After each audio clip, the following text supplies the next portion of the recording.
agora, pela multiforme sabedoria de Deus, manifesta diante de principados e potestades, por meio da Igreja, Deus revelará a sua sabedoria, por meio deste povo eleito, separado, chamado da parte dele. Ser igreja não é um prédio físico. Ser igreja não é frequentar de forma assídua apenas um culto, uma reunião solene. Ser igreja é uma identidade. Paulo diz que nós devemos ser cônscios da nossa verdadeira vocação e devemos andar alinhados com essa vocação que Deus nos comissionou. Um povo, um rebanho, uma noiva, uma lavoura de Deus. São metáforas que o apóstolo Paulo se utiliza na carta aos Coríntios para expressar o que é ser igreja. Uma das grandes expressões utilizadas pelo mesmo apóstolo é a metáfora ou a alegoria de que a igreja não é uma organização, ela é um organismo. Ela é um corpo vivo, composto e constituído de várias partes juntas e medulas. Tal qual na anatomia da medicina e da área de saúde estudamos e aprendemos que nós somos um ser e nesse corpo humano que Deus projetou e criou, tão multifacetado de ossos, de músculos, de órgãos, de um tecido epitelial, a pele, que é o maior órgão humano nosso. Todo esse corpo, para o apóstolo Paulo, pode ser uma linda alegoria do corpo de Cristo espalhado sobre a terra.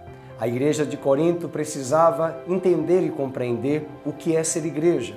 Diante de um desafio tão grande, numa sociedade multifacetada, no Império Romano, judeus e gentios, bárbaros, citas, livres, escravos e tantas etnias e tantos grupos e discursos religiosos daquela época, Deus decidiu, no meio de todas as nações da terra, entre judeus e gentios, separar um povo. Esse povo que fora prometido a Abraão, de Deus a Abraão, de que o descendente dele, Jesus, abençoaria todas as famílias da terra e constituiria um povo dentre as nações. Esse povo é a igreja. É um privilégio ser igreja, possuir e ter essa identidade em nosso coração. Na carta do apóstolo Pedro, na sua primeira epístola, capítulo 2, verso 9, Pedro diz que nós somos as pedras vivas, a nação santa, o povo eleito, sacerdócio real, propriedade exclusiva de Deus. Nessa mesma carta, o apóstolo Pedro também desafia aos mais velhos na fé a alimentarem os seus neófitos, os filhos novos na fé, com leite espiritual para o crescimento, para o desenvolvimento integral. Desenvolvimento este que em Efésios capítulo 4, Paulo diz que Deus se utiliza de ministérios que ele separa, que ele elege dentro da sua igreja, e a uns ele deu para apóstolos, profetas, mestres, pastores, evangelistas, visando o aperfeiçoamento dos santos, para que os santos, que somos todos nós, aqueles que foram chamados, separados do pecado e transportados para o reino de Deus, estes santos desempenhem com excelência a obra e o chamado para o qual Deus os tem designado. E eu quero desafiar o seu coração a investir na igreja local, procurar uma igreja local para que você possa se integrar e participar, criar raízes. A igreja não pode ser um indivíduo. A igreja não está restrita a uma pessoa, a um ser.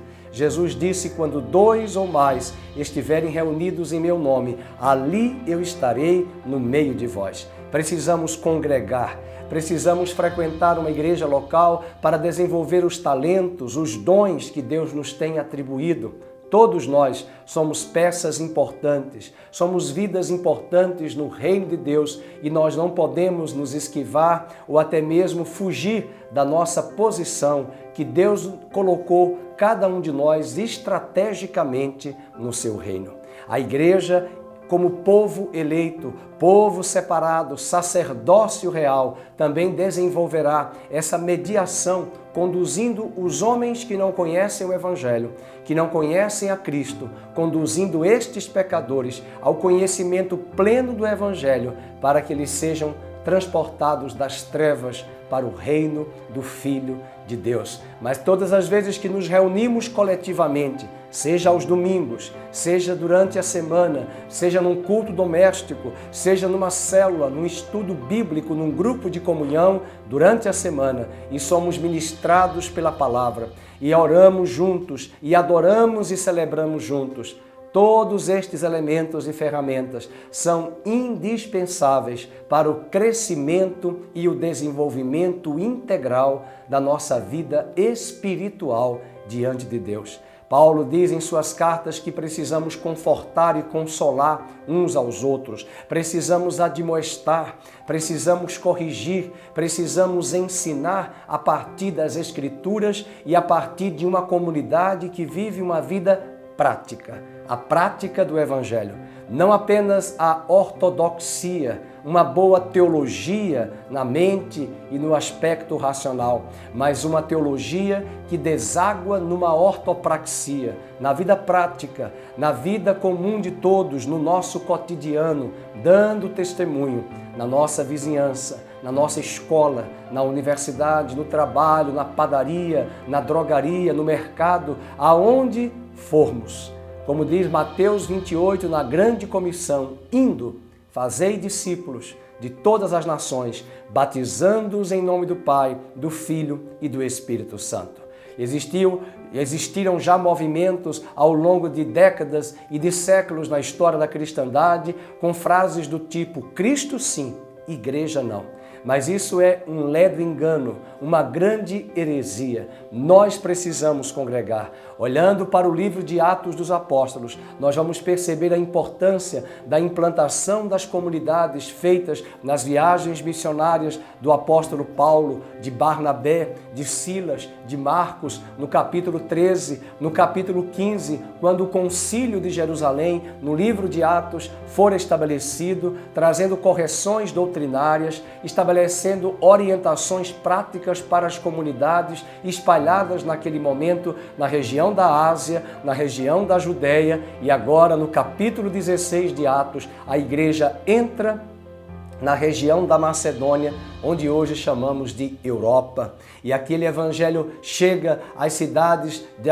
que hoje nós chamamos da região da Europa, e o evangelho começa a se expandir, e Paulo nos mostra em suas cartas, e Lucas registra nestas viagens missionárias, inclusive o capítulo 28 de Atos dos Apóstolos, quando Paulo é preso em Roma.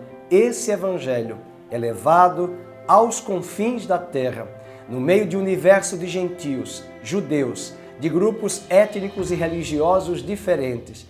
A vida de Cristo foi levada por meio de um povo, de uma comunidade, que em Atos capítulo 11, pela primeira vez, eles foram chamados de cristãos, que significa pequenos cristos, pequenos ungidos, discípulos do Senhor, que traziam a palavra de Deus não apenas em suas mentes, mas em seus corações, em obediência, em fé, em zelo, em amor, em comunidade.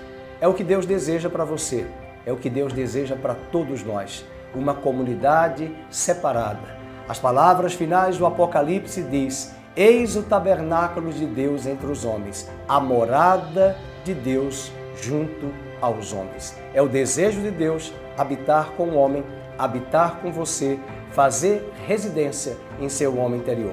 Um forte abraço e até breve no nosso próximo estudo nessa série Discipulado, Vida Eterna. Deus te abençoe.